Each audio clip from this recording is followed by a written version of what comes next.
continuously from now onwards. Actually, plane is also important chapter. Plane, Newton law, this and the continuous till end of the 14th chapter. Okay, the chapters are important. Not important, very important. It will help you out.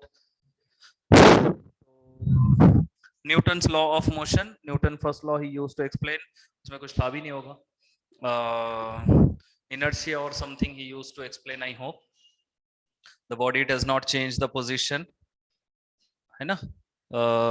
Till external force is applied on it. ये कहानी आपने सुनी होगी inertia वगैरह.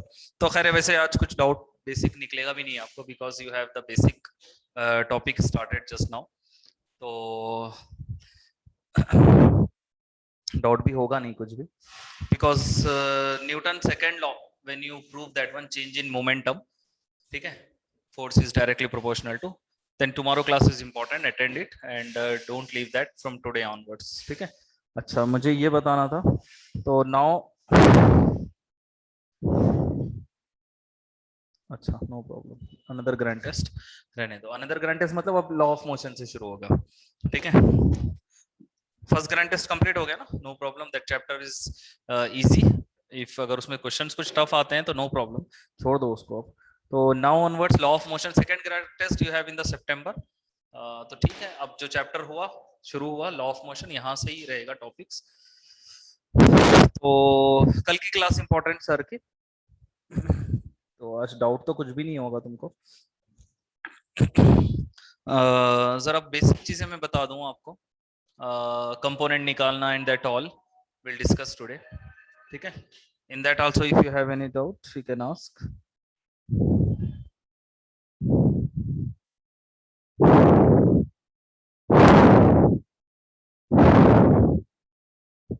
तो कुछ doubt नहीं रहेगा. तो आज basic concept I am going to explain you which help you out. Component निकालना and that all the thing feel करो and basic terms I am going to take because the chapter तो आपको sir पढ़ाएंगे. In that if you have doubt you can ask. But आज तो कुछ हुआ नहीं है, सिंपल बेसिक. तो स्टार्ट करेंगे. Try to understand and only for knowledge.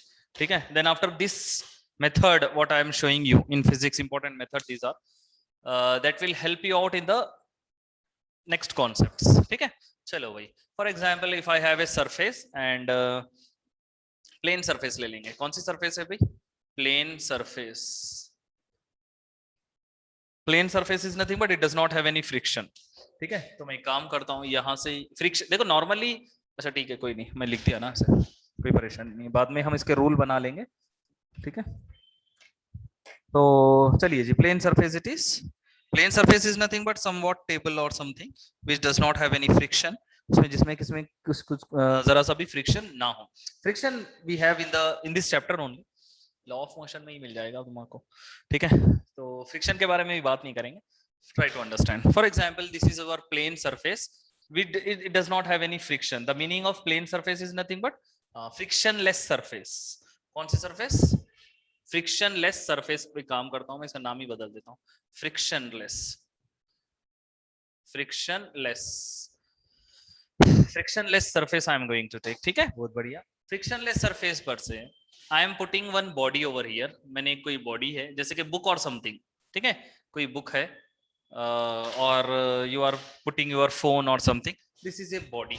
ये क्या है भाई? बॉडी है हमारी, है ना. some body we have. This is the shape I am going to take. ठीक है. And you know very well कि from the center of the body the weight will act. ठीक है. अच्छा ये पहले मुझे बताओ मास और वेट में डिफरेंस डू यू नो? इन हराए. Do you know the difference between mass and weight?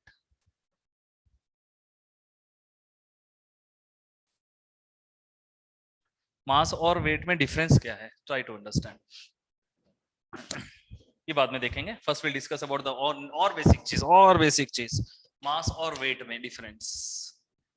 मास और weight. What is the difference between mass and weight? ठीक है. मास इज नथिंग बट चलो मास और वेट में डिफरेंस देखो, then after you can understand law of motion, उसके बाद वाला जो भी चैप्टर है आप ये समझ सकते हो। What is the difference between mass and weight, मैंने समझाया था क्या तुमको? चलो weight is nothing but weight always acting downward direction. If you see some body, for example ये मेरी बॉडी है, this is a phone, as you know कि if I am putting on my phone on my hand, in my hand, ठीक है, I am putting my phone in my hand, ठीक है, weight always acting downward direction, बराबर। Weight is nothing but mg, try to understand. For example, this is my phone only, and I'm putting on the smooth surface, frictionless surface, and weight is acting always downward direction, mg is a weight. Normally देखो, force is equal to mass into acceleration. Do you heard the formula? आपको कल बताएंगे sir, tomorrow he used to explain and he will prove that one, and we know very well Newton second law है ये, कल इसको prove करेंगे sir with example and that mathematical calculation he used to prove that one. Mass into acceleration, a is nothing but g plus g, तो force कितना हो गया भाई? How much force we have? mg, ठीक है, force is how much? mg। तो देखो भाई वेट mg है कि फोर्स mg है? What is that? Weight is nothing but mg, as I tell you that कि फोर्स mg है, because according to this formula F is equal to ma, Newton second law, acceleration is nothing but plus g. When the body come down, acceleration is plus g. जब body नीचे गिरेगी, नीचे attract करेगा ना, that the body will attract, तो plus g। तो F is equal to, in place of I am putting g, तो mg is a force or weight? both are same. Weight is nothing but force, weight is nothing but force. बात जहन में रखो आप, wait mg, ठीक है, force भी वही है। That means what you are saying that my weight is 80 kg, that means you are taking out force. आप क्या निकाल रहे हो? Force, and the formula is mg। Weight is nothing but force. अब you are saying that my weight is 42 kg। 42 क्या है भाई?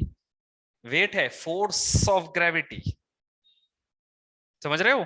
Wait is nothing but force. Mass is quite different team, mass is quite different है, mass बिल्कुल अलग चीज है, force अलग चीज है। फोर्स इज नथिंग बट, आया होगा दिमाग में मेरे ख्याल से, बैठा हुआ अच्छे से। क्या हुआ भाई? स्टूडेंट्स आ रहे हैं जा रहे हैं, चलिए। तो weight is nothing but force, आ गया दिमाग में, and the formula for weight is mg। तो whenever you saw in physics, ये weight always we take at the centre, body के सेंटर से लिया जाता है। वन पॉइंट इज देयर, वही एक पॉइंट होगा, दैट पॉइंट शुड बी, पूरा वेट उसी पर होगा।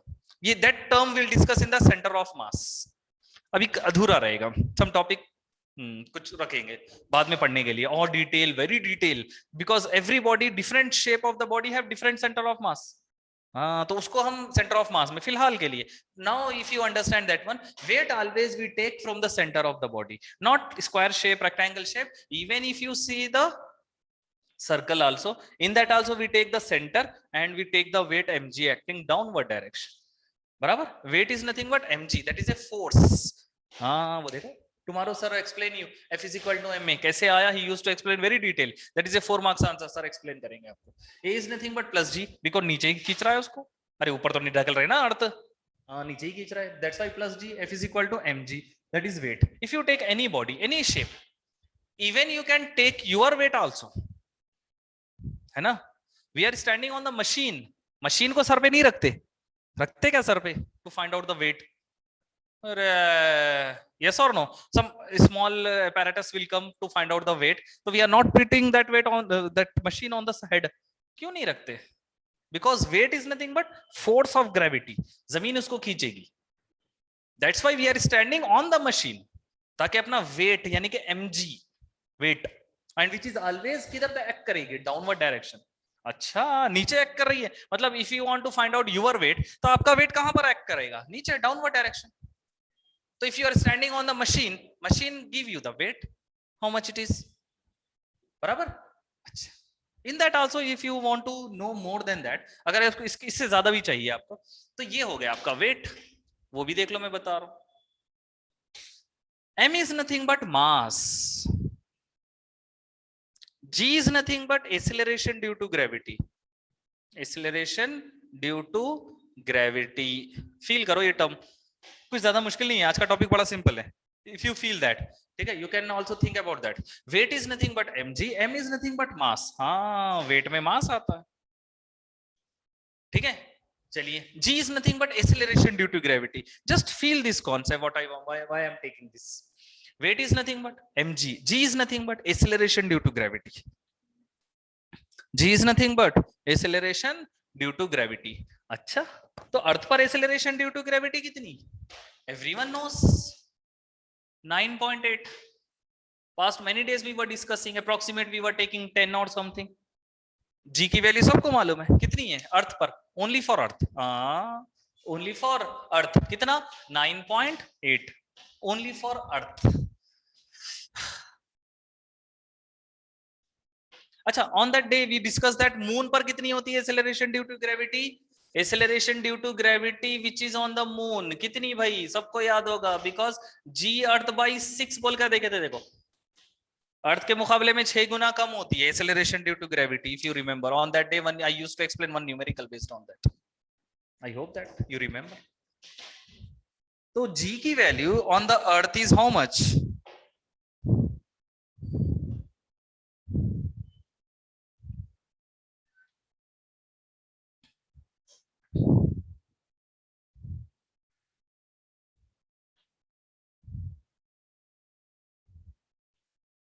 रिलेटिव वेलोसिटी के न्यूमेरिकल करा दिया ना मैं, फिर नया क्या है आज. देखो, पुराना जो हो गया मैं उसको छोड़ दो बोला तुम्हारे को. Don't take unnecessary disturb. Relative velocity already in the plane lesson we already did on that day, only 3 you have numerical. उसके बेसिस पे मैंने करवा दिया था. एक तो कॉन्सेप्चुअल था, एक होमवर्क दे दिया था, फिर उसको ही फिर से कराओ तो करा देता हूँ.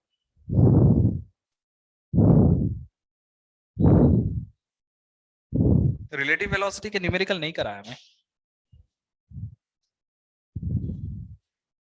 और वैसे भी वो टॉपिक हो गया ना, एग्जाम भी हो गया. Then why you need relative velocity again, want to write again that exam.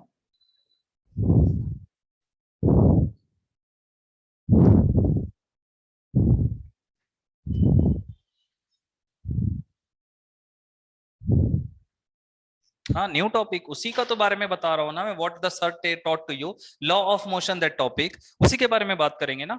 क्या जो हो गया उसी को पढ़ाते जाएंगे.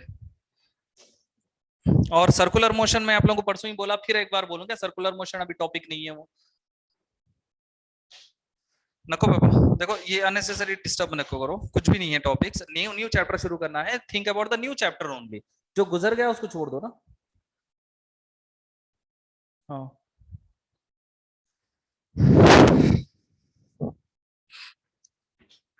एक मुर्गी लाके रख दो, सर इसके बारे में एक्सप्लेन करो, बोलो. हर बच्चे को अपने अपने हिसाब से डाउट क्लियर करना है. लीव इट, कोई डाउट नहीं पूछेगा. सर्कुलर मोशन में फिर बता रहा हूँ, सर्कुलर मोशन में अभी आपने को चैप्टर शुरू ही नहीं हुआ वो. सर्कुलर मोशन में only the definition is there, वो डेफिनेशन आप पढ़ लीजिए एक बार. सर्कुलर मोशन बाद में आपको पूरा चैप्टर लिया जाएगा, system of particle and rotation motion में, विल डिस्कस दैट वन. उसके बेसिस पे कोई न्यूमेरिकल नहीं बनते प्लेन लेसन में. क्लास खत्म करूं क्या फिर तुम लोगों का भी है कि फिर लॉ ऑफ मोशन का ही है ना. न्यू चैप्टर जो शुरू हुआ, law of motion, based on that only I am explaining. फिर पुराना जो एग्जाम हो गया, जो चैप्टर टॉपिक लेना ही नहीं है, that why you are asking that questions. चलो भाई, मुझे नहीं देखना है मैसेजेस और समथिंग. स्टूडेंट्स को ये तक नहीं पता कि ये वीकेंड में एग्जाम का पोर्शन क्या है. पुराने वीक उसके पूछ रहे हैं, वही तो बता रहा हूँ ना. देख लीजिए फिर, इनर्शिया वो सब इसमें आ जाएगा.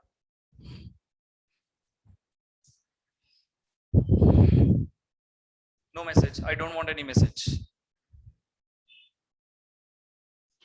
कोई मैसेज नहीं करेगा अभी. जो एग्जाम हो गया उसके बारे में कोई डिस्कशन नहीं अभी. जो टॉपिक ऑलरेडी कंप्लीट हो गया, relative velocity, circular motion, as I tell you that circular motion में अभी न्यूमेरिकल आई नहीं अपने को. जेई लेवल पर वो टॉपिक अभी शुरू ही करना है अपने को इन द नेक्स्ट चैप्टर. फिर सर्कुलर मोशन, अरे परसों बता दिए बात, फिर सर्कुलर मोशन पूछ रहे हो.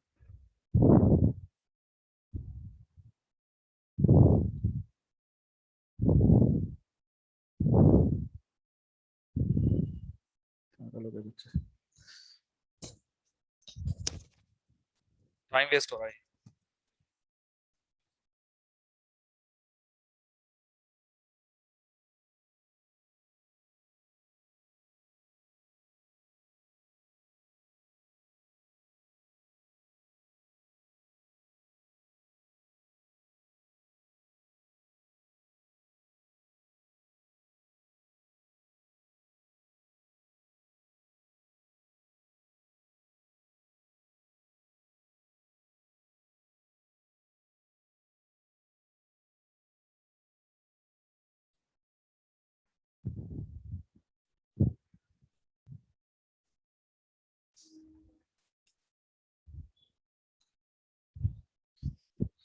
Okay, wait a minute. Don't message. I will continue.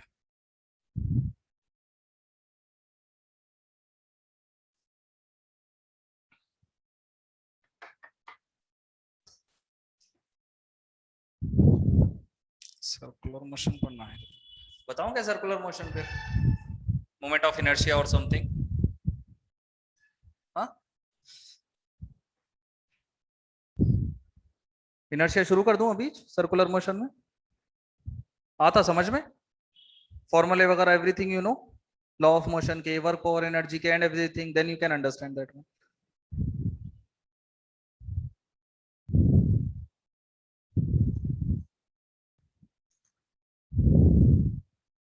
चलो leave it, don't message. Basic ही नहीं मालूम है, सर्कुलर मोशन शुरू करो बरा। नहीं मतलब कुछ मालूम ही नहीं है, आम मालूम ना जाम मालूम, अब शुरू करेंगे। अब sir circular motion, sir relative velocity. अरे रिलेटिव वेलोसिटी का न्यूमेरिकल सर ने भी करवाए, मैंने भी करवाए, एग्जाम भी हो गया। नेक्स्ट वीकेंड का पढ़ेंगे कि नहीं? मतलब सर्कुलर मोशन पीछा ही पढ़ते जाओगे? चले,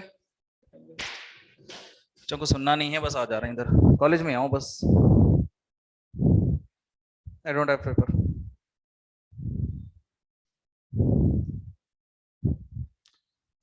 मतलब नॉलेज नहीं होना है, बस टाइम वेस्ट करना है हमारे को। चले देखे जी, mv a mass is nothing but m is acceleration due to gravity, g and the earth acceleration due to gravity is 9.8, ठीक है, and the earth acceleration due to moon के if you see that तो g by 6, that means weight it can be changed if you change the g, ठीक है। I don't want any message, बच्चों को पढ़ना नहीं है, टाइम वेस्ट करना है असल। Weight is nothing but mg। If you देखो मास के बारे में बाद में बात करेंगे, we'll talk about mass later, but if you see that acceleration due to gravity on the earth is 9.8, if you see the acceleration due to gravity on the moon which is 9.8 divided by 6, don't you think that के weight can be changed if you go to the moon, है ना? weight it is depend on mass and acceleration due to gravity, ठीक है। Earth पर आपका weight what you have there, for example 42, 60, 80, what you are seeing that is mg, and g value is 9.8, that 42, 60 what you are seeing that is a weight. If you go to the moon, the g value is changed, g value is changed, that means weight is also changed, weight is also change in the on the moon. Acha, if you change the g value then weight is also changed. If you go to the water, ठीक है, if you go to the water then the water is also have the different acceleration due to gravity compared to the land, है ना? Land के मुकाबले में acceleration due to gravity this is 9.8 is only for land, ठीक है। if you go to the water the g value is changed, that means weight is also changed. if you go to the mountain पर if you go that the acceleration due to gravity is changed, that means weight is also changed. तो weight is changed place to place, ये law of motion के लिए important topic बता रहा हूं मैं तुमको, ठीक है। तो weight is nothing but ये हो गया mg, तो if you change the g value, if you change place to place, mountain, water, land, moon, satellites, then the weight is changed. Why? Because the g value is changed. Mass is never changed. Mass is nothing but it is a matter. We are talking about mass is nothing but matter. Matter is never changed. जैसे कि for example if I have this sponge, if I have, ठीक है, sponge का matter does not change, matter इतना ही है। if you go if you take this sponge on the moon, तो matter does not change, matter उतना ही रहेगा, but क्या चीज चेंज होगी on the moon? g value is changed, that's why weight is changed, but matter यानी कि mass is not changed. if you go to the water to take this sponge, तो sponge आप लेकर water में जाओ, then g value is changed, ठीक है, weight change होगा, but matter is not changed. बात समझ रहे हो? matter is not changed, that means mass is not changed place to place. आपने ये बचपन में पढ़ा होगा डेफिनेशन, तो आई hope that you can understand. weight is nothing but mg or mass is nothing but matter which does not change place to place.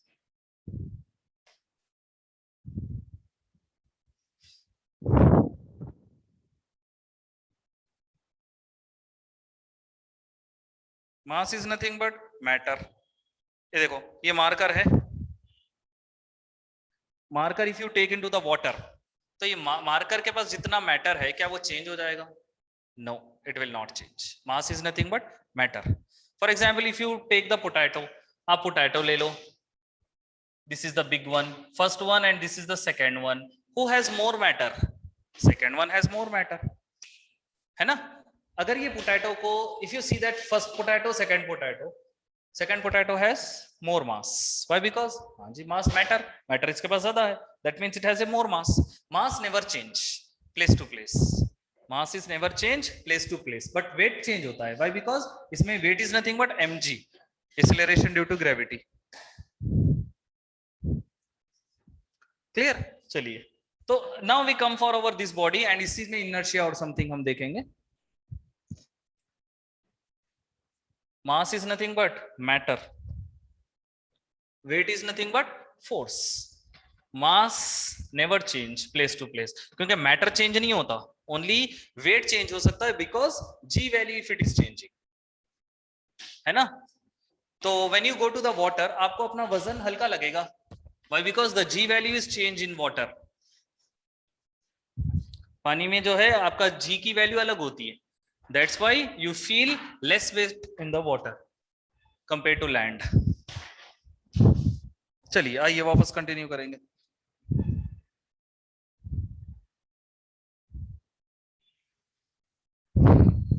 वो अलग forces मिलेंगे वहां पर, बैलून क्या उसका केसेस अलग मिलेंगे. Why? Because उस पर दूसरा टर्मिनल फोर्स वगैरह सब मिलता है. That is a different concept. चलिए आइए जरा इसको देखेंगे, कंटिन्यू करेंगे. For example if I am taking this body with a force F, मैंने ये बॉडी पर F फोर्स लगाया, ठीक है. If I am applying A F force on this body, मैंने ये बॉडी पर क्या किया, फ्रिक्शन लेस सरफेस है, वरना फ्रिक्शन का टॉपिक टफ हो जाएगा till you didn't read the syllabus, ठीक है. तो I am applying a force on this body, मैंने ये बॉडी पर फोर्स लगाया F, ठीक है. mg as you know that it is acting downward direction, बराबर. चलो सर और एक चीज फील करो before going to continue this topic. Value, value बोले तो कुछ भी, वैल्यू बोले तो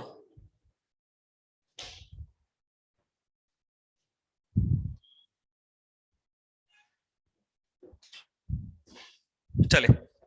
मास इज नथिंग बट मैटर. बताओ इनमें मैटर किसका ज्यादा है? This is the thick one, it has more matter. This is the thin one which has less matter. इससे ज्यादा और क्या चाहिए? वैल्यू बोले तो चले. आई hope that you understand. Who has more matter, this और दैट? हाँ जी, इसमें ज्यादा मैटर है. Why? Because it is a complete body, solid body, and it is thick. Matter is more compared to this one. Matter is nothing but mass लगा लो, it has, ठीक है. चलिए, तो weight always we are seeing, weight is nothing but mg. I hope that you understand. Next continue करेंगे. Force, if I am applying a force to this body, force direction is this one. Where this body goes, अब यही ले लो, inertia वगैरह ये कर रहे थे ना आप, inertia और something, ठीक है. तो जब तक आप एक्सटर्नल फोर्स नहीं लगाएंगे the body will not change the position. हो गया? चलो भाई, for example if I am applying a force here like this, the force direction is there. बाद में डिफरेंट डायरेक्शन ले लेंगे, first will take this direction, ठीक है. बाद में उसके ऊपर कॉन्सेप्ट बनाकर will take out the formulas and will take out the procedure. First try to basic example. तो if I want to know this where this body goes, is this body come down? No. If I am applying a force like this, the where this body goes, upside, down side, right side के left side, that is important, ठीक है. Every time it is not necessary कि body जो है ऊपर ही जाए. Every time not necessary this body should go like this, should go like this, it should go like this, ठीक है. What is the procedure if I am applying a force like this, where this body goes? Important question, सुनिए जरा. तो I am taking out the component of that, तो I am taking out component of that force के मैंने component लेने हैं. I want to take out the component of the force. तो angle is theta here. तो force के if I want to take the two component, तो cos आएगा, as you know that one in the parallelogram I used to explain. Sir ने भी किया होगा explain. Force के हमने दो कंपोनेंट लिए, तो where the theta the cos will come. And if I am taking force sine theta, बराबर, कॉस और साइन टू ओनली ना, प्रीवियस पहले में मैंने बता दिया था। फॉर एग्जांपल डिस्प्लेसमेंट का अगर मैंने वेक्टर लिया थीटा, तो एस के दो कंपोनेंट, एस कॉस थीटा और दूसरा component should come here as sine theta, बराबर, where the theta sine should cos should come, ये थीटा जिसके साथ है it should be cos come and perpendicular to that, इसको बीच में रखते हुए the perpendicular to that is sine theta will come. Clear? तो in the same way force के two component I am going to take, if it is theta तो cos theta and that it is a sin theta, बराबर। तो now you have to tell me that where is the direction of force, अब body जाएगी किधर? After taking out the component of this force that means the body should not go like this, इतना तो पक्का है ना हमको कि बॉडी जो है ऐसे निकल कर तो नहीं जाएगी, it should go either horizontal, either go it show vertical, either negative direction, either negative Y axis, this is only the direction. ये बॉडी ऐसे निकल कर ऐसे तो नहीं जाएगी ना, this is not the procedure, ठीक है। But I am applying a force like this, तो टू कंपोनेंट cos थीटा और sin theta, just you leave that one, ये जगह तो बॉडी जाएगी नहीं eight anyhow, either body can go like this और either can go like this, है ना। किधर जाएगी बताइए? या तो ये फोर्स लगेगा बॉडी पर F cos theta, either it this force can be act on the body F sin theta, either cos theta or F sin theta, out of the two force any one force will act on the body, है ना। तो for example if I am taking this force is acting F cos theta on the body, तो मैंने बोला ये body जो है F cos theta force लगा and the body reach from here to here, this is only the displacement of the body, centre से लिया जाएगा always, this is the displacement of the body, है ना। This is the displacement of the body. I am applying a force. ये force के two component cos theta and sin theta. So I am using this force F cos theta to take this body from here to here. बाद में उसको लूंगा. First I am taking this force. That means this is the horizontal direction the force has. Displacement कितना हुआ भाई? How much displacement of the body? S. So can I make that formula of that? F cos theta is the force and the displacement is how much? S only the displacement. है ना, S is the displacement of the body. How much force we have? F cos theta. Displacement S. That means force into displacement. What do you have? Work. Do you remember the basic formula of work? Work is nothing but force into displacement. बराबर? Force into displacement. Another force also left. एक force बचा हुआ है F cos theta I am taking this one and displacement is S. Can I take this F sin theta? Yes, I can take F sin theta because we have two forces, cos theta as well as sin theta, two forces, and the displacement is how much? S. Yes, I can take F sin theta into displacement कितना है भाई? Displacement S only. What is this? If it is a work, then what is this force? F sin theta. It is a torque force. कौन सा force है? Torque. Torque is denoted by tau, T नहीं लिखना है, tau. Clear? तो two forces are acting on the body, first is F cos theta and second is F sin theta. तो F तो है ही नहीं, the body will not go like this, body should go like this or like that. बात समझ रहे हो? F cos theta पे जाएगी या फिर F sin theta is the force acting on the body. If I am using F cos theta, then what the formula comes? F cos theta into displacement. That means work. If I am using F sin theta and the displacement is this one, so that formula is F sin theta into S, which is not a work, which is a torque. Which is a torque. चलिए आइए जरा पुराना chapters देखेंगे। ये परसों भी पढ़े तुम लोग F cos theta. In that F cos theta, force और displacement के बीच में angle, can you tell me that how much angle between force and displacement? Force और displacement के बीच में how much angle it has? F cos theta or displacement? This is that. This is the force F cos theta and this is the displacement. Don't you think that both are parallel to each other? Parallel to each other. कौन कौन? Force and displacement both are parallel to each other. Rule याद रख लो, rule बता रहा हूं, घुसा मार दूंगा बाद में, ये पढ़ा लो वो पढ़ा लो। Force is nothing but F cos theta हमने लिया, displacement. In that if you see that this is the force and this is the displacement, then parallel to each other. How much angle between them? Parallel to each other. In that sin theta or displacement, this is sin theta, this is displacement. How much angle between them? 90 degree. F cos theta displacement कितना angle है? Parallel to 0, parallel to each other. F cos theta displacement, how much angle? 0 degree. F sin theta or displacement, how much angle? Perpendicular to each other. ये angle बनता parallel to each other is nothing but theta is equal to 0, और ये angle कितना बनेगा? Force और displacement के बीच में angle is perpendicular to each other. Theta कितना मिलेगा? 90 डिग्री. कितना मिलेगा? 90 डिग्री. फील करो, वापस आ रहा हूं मैं इनर्शिया के उसमें. क्लियर? एंगल कितना मिला? 90 डिग्री. ये और ये 0 डिग्री. तो वर्क कितना हो गया? एफ एस कॉस थीटा, यानी कि F S cos 0. Cos 0 is nothing but 1. तो कितना हुआ? F into S. शायद ये फॉर्मूला याद है तुमको. W is equal to F into S. पढ़ लेके रख लिए बस. फील करो यहां पर फोर्स और डिस्प्लेसमेंट के बीच में एंगल कितना? Theta, parallel to each other 0 degree. Force और डिस्प्लेसमेंट के बीच में angle is perpendicular to each other is nothing but 90 degree. Feel that diagram. What I am telling that if it is a 90, then torque force how much will come? Force Fs sin theta, if we have the formula, तो कितना बनेगा? Fs sin 90. Sin 90 is nothing but 1. F into S. Torque कितना मिला? F into S. F into S. जब दोनों parallel रहेंगे तो cos theta. When it is a perpendicular, force or displacement, when it is a perpendicular, the angle should be 90 degree and the sign will come. क्या आएगा? Sign will come. Dot product, cross product तो पढ़ लिए अपन. पढ़ लिए कि नहीं पढ़े?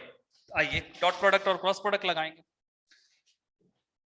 Cos theta is nothing but dot product. याद है तुमको कहानी? Dot product is nothing but cos theta. ये कहानी यहां से शुरू होती है डॉट प्रोडक्ट की. Cross product is nothing but, हाँ जी आपको ये पढ़ा दिया गया होगा, cross product is nothing but sign theta will come. Angle कितना आएगा? 90 डिग्री. एफ साइन थीटा और डिस्प्लेसमेंट के बीच में if it is angle 90 degree, 90 degree is nothing but it should come sine theta. और वो साइन थीटा कैसे लिया आपने? Like this.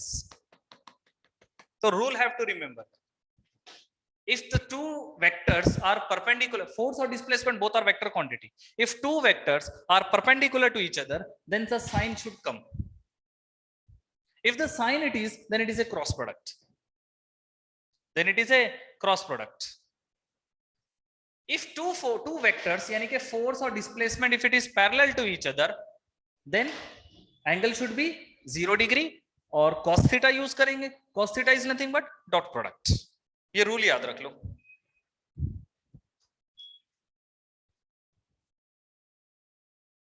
If two vectors are perpendicular to each other, then sign should come. If it is sign, then it is a cross product. If two vectors are parallel to each other, then it is a cos or dot product should come. तो dot product cross product के questions करें आप लोग.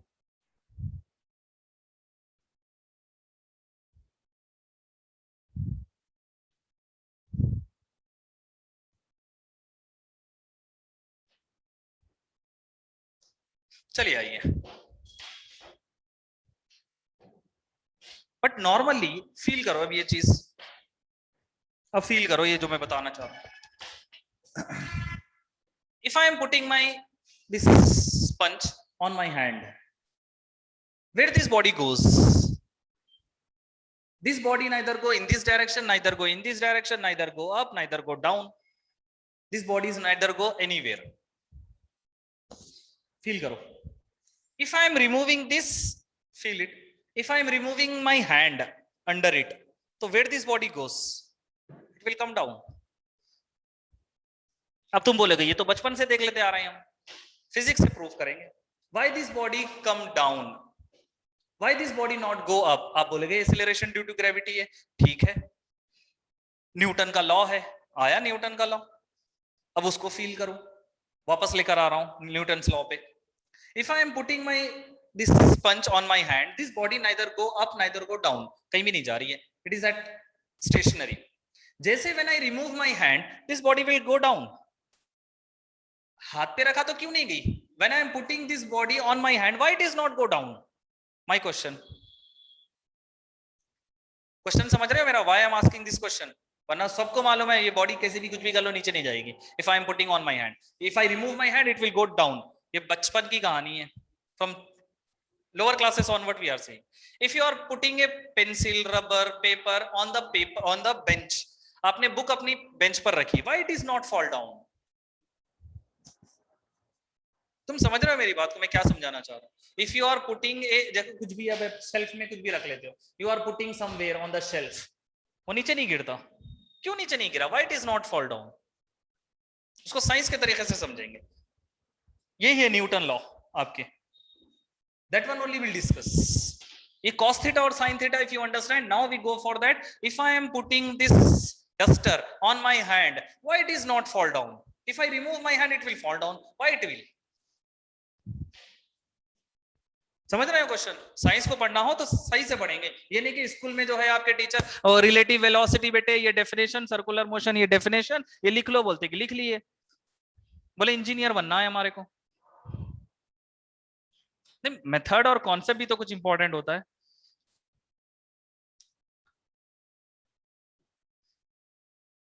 If I am putting this punch duster on my hand, ये अपने हाथ पर आपने रखा, and we know very well mg is acting downward, बराबर। if I am putting this marker on my hand, why it is not fall down? Why? Because weight of this marker mg, weight of this marker mg, g is nothing but 9.8 because we are standing on the earth. g की value कितनी है? 9.8। मास कितना है? m है। मास कितना है? m है। No problem, that will find out on the machine. आप मशीन पे फाइंड कर सकते हो मास। mg जो आ गया उसमें से g को हटा लो आप। वेट आपको आया 40 kg, mg is equal to 40, m is equal to 40 by g। समझ रहे हो बात को आप? 60 kg फॉर एग्जांपल वेट आया आपका 60, mg is equal to 60, g को उधर सेंड कर दो, 60 बाई g की वैल्यू 9.8, तो मास कितना निकल गया? कर ले सकते हो calculation? Yes you can easily. For example अभी जो मैं what I was explained you, कि if I am putting this punch duster on my hand, why it is not fall down? But I know very well कि weight of this duster is acting on my hand. ये duster का weight मेरे हाथ पर लग रहा है at any how. My hand is also applying the equal amount of force to the duster. That's why it is not fall down. Newton third law. समझ रहे हो? इनर्शिया तो समझ गए। If I am putting this duster on my hand, it will not move ever till external force will not act on it. समझ रहे हो? Body rest पर है, कंटिन्यू रेस्ट पर रहेगी। How much time you take? It will continuously at rest till इसको inertia बोलेंगे। What you are saying that inertia. If it is in motion, continuously it will be on motion. जैसे कि अर्थ घूम रही है at any how. That is the inertia. Because of inertia it is, body अगर move कर रही है तो continuously it will be on motion. If it is at rest, continuously it will be at rest. Why? Because that term we says that inertia. अगर rest पर है तो rest पर ही रहेगी, motion में है तो motion में ही रहेगी, because of inertia. Newton first law is nothing but it is at rest till external force on it. जब तक आप इस पर external force नहीं लगाएंगे it is not moving. That is Newton का फर्स्ट लॉ। इनर्शिया और न्यूटन फर्स्ट लॉ में फर्क समझ में आ रहा? Inertia is nothing but the body does not change the position, है ना? चाहे अगर वो मूव कर रही है तो मूव करते ही रहेगी। If it is at rest, rest पर ही रहेगी continuously. That is inertia. Newton first law, till external force act on it, that is inertia first, Newton का फर्स्ट लॉ। चलो what I am telling that कि मेरी body पर that marker applying a weight on my hand, मेरे हाथ पर ये this is my hand, ठीक है, this is my hand and the weight of the marker or duster which is acting on my hand is also applying the equal amount of force. That force we are saying that normal reaction. बाद में बच्चों को समझ में ही नहीं आता ये कोई चीज, बस लिख रहे हैं, बस क्यों लिख रहे हैं नहीं पता, क्योंकि समझते नहीं है ना। न्यूमेरिकल एग्जाम में आते बस न्यूमेरिकल ही पढ़ लो। Clear my point? तो weight always take from the centre of the body, that is the first rule, because centre of mass बहुत जरूरी होता है, सेंटर ऑफ वेट भी वही होगा।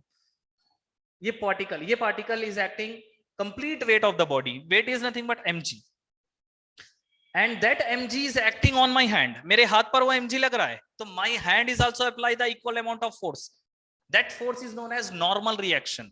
What we are saying, that normal reaction if it is equal, अभी सुनो आप, normal reaction is acting on my hand, नहीं सॉरी बाय माई हैंड, किसके बराबर हो गया, mg के बराबर। मेरे हाथ ने कितना फोर्स लगाया, normal reaction, my hand applying the duster, how much force, normal reaction n, duster ने मेरे हाथ पर कितना फोर्स लगाया, mg, इक्वल है, यस इक्वल है।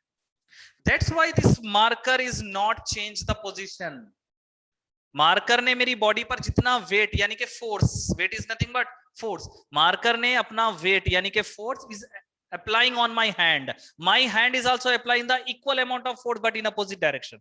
देखो डस्टर का वेट mg मेरे हाथ पर पड़ रहा है, मेरे हाथ ने जो फोर्स लगाया वो normal reaction, if it is equal, normal reaction and mg, if both are equal then this body neither go up neither go down, वो वहीं पर रहेगी। अब आप फील करो, when you put the book on the table, आप table पर book रखे, why this book not fall down, नीचे क्यों नहीं गिरती है, बिकॉज आपकी बुक ने टेबल पर जितना फोर्स लगाया, the table is acting apply the same amount of force but in opposite direction, that's why the book not fall down. बात समझ रहे हो, normal reaction and mg both should be equal, then only the table does not, that book नीचे नहीं जाएगी या फिर ऊपर नहीं जाएगी। इफ अभी देखो, गौर से देखो, ये देखो, can you see this marker will go up, गया ना मार्कर ऊपर, why, because the normal reaction is more than mg, that's why this body will go up। Book आपकी जो है ऐसे ऊपर गई, why you say that book up move up, why, because the normal reaction is more than mg, that's why ये normal reaction ऊपर ज्यादा हो गया तो ये ऊपर चले जाएगी, the book will go up।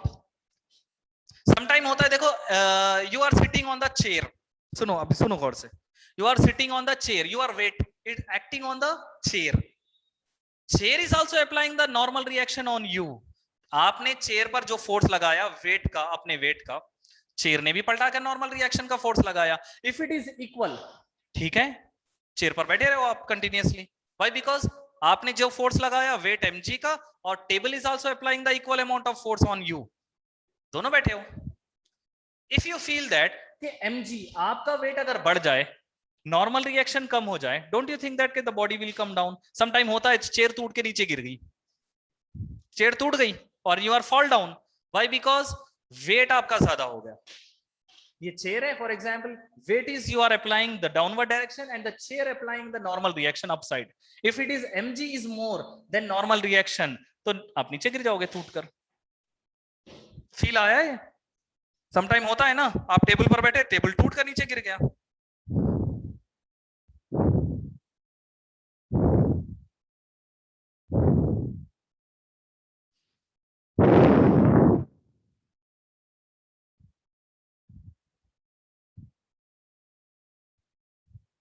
Clear, photons clear, हाँ जी बहुत बढ़िया। तो नॉर्मल रिएक्शन और mg, these two always you check about that, if it is equal then the body is not change the position, ना ये बॉडी ऊपर जाएगी ना बॉडी नीचे जाएगी, है ना, जैसे कि टेबल पर आपके बुक्स रखे हुए हैं, बुक्स कहीं नहीं जा रहे हैं, ना नीचे जा रहे हैं ना ऊपर जा रहे हैं, why, because this is the situation going to happen. अगर mg ज्यादा हो गया तो, अभी देखो for example, on my hand this duster is there, बराबर, in my hand this duster is there, weight mg acting downward direction, my hand is also applying the equal amount of normal reaction upside, that's why this body is at position। और एक body रख दिया मैंने, mg बढ़ गया, mg दोनों का mass into g, बहुत बढ़िया। अभी मैंने क्या किया देखो जरा, one more body I am taking, इसका भी mg है. On my hand I am putting mg. इसका मास, डस्टर का मास, बुक का मास, all should be added and that mass into g, gravity, mg, पूरों का मास mg, which is acting downward direction. My hand also applying the equal amount of force in the upward direction. That's why the body is at stationary. अभी रुकी हुई है. अभी इसके अलावा some more mass if I am adding, then my hand cannot apply the equal amount of mg. That's why it will fall down. नीचे गिर जाएगा. ये हो रहा है कि नहीं हो रहा है?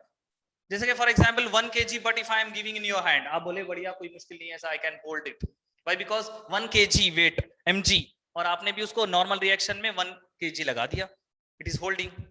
मैंने 10 kg का but I am putting on your hand. 10 kg you can not bear, you can take this body downward direction. Why? Because you cannot give the normal reaction exactly opposite to the weight of the 10 kg. That's why this body will fall down. आपका अपना हाथ जो है ऐसे ऐसे नीचे जाएगा अपना. Why? Because mg is more than n. अरे फील आ गया क्या नहीं आया? पहाड़ को ही उठा लो सर पे. n is equal to mg. If n is more,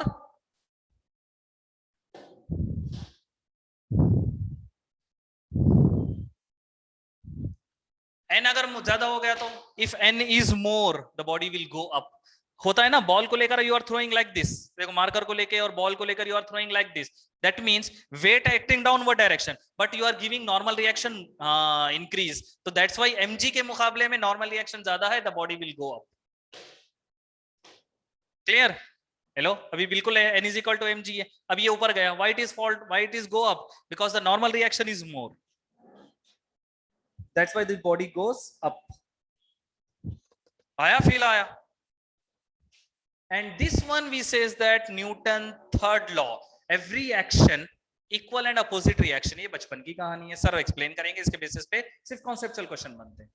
मगर दैट फॉर्मूला, पैरेलल, सीरीज, ये जो मैंने बताया, दैट इज इंपॉर्टेंट. आने वाले नेक्स्ट टॉपिक्स में हमको यूज होगा. नॉर्मल रिएक्शन कब किसके बराबर होगा, दैट ऑल. फील आया? सब्जेक्ट सीखो, खाली न्यूमेरिकल करने से कुछ नहीं होता. Concept if you know that then only you can understand. अभी फर्स्ट ईयर है, समझ गए बात, बेहतर है. वरना फिर सर वो एग्जाम के क्वेश्चन करा लो, सर वो करा दो, ये करा दो, सब करा देंगे, उसके बाद क्या करते हैं, अचार डालो सबका. भाई तुमको कंपोनेंट निकालने नहीं आ रहा, you don't know how to take out the component, you don't know what is the meaning of n is equal to mg. लिखे जा रहे हैं, बस लिखे जा रहे हैं, लिखे जा रहे हैं. Doubt section is nothing but, ये नहीं कि सर आप क्वेश्चन पेपर एक्सप्लेन कर दो, सर वो सर छोड़ दिए थे, हम नहीं आए थे, आप वो एक्सप्लेन कर दो. That is not the meaning of that doubt section. Doubt section is nothing but अपना concept clear होना चाहिए. Numerical तो sir is also explaining. Even I also explain the numerical. n is equal to mg sir लिख दिए, तुम बड़े खुश होके लिख लिए. हेलो सर हमारे n is equal to mg लिख दिए, मैं भी लिख दिया. अरे what is the meaning of n is equal to mg? मैं बोला देखो मार्कर नहीं गिर रहा है नीचे, why it is not fall down? So now you understand that one. You are keeping the book on the table. Why it is not fall down? Why? Because normal reaction and mg both are equal. That's why it is not fall down. Subject को तो सीखो ना, ये नहीं कि school level पर जो आप पढ़े वही अगर आके यहाँ पर भी वही करेंगे कंटिन्यूअसली. सर वो पढ़ा दो, ये पढ़ा दो, ऐसा कर दो, तो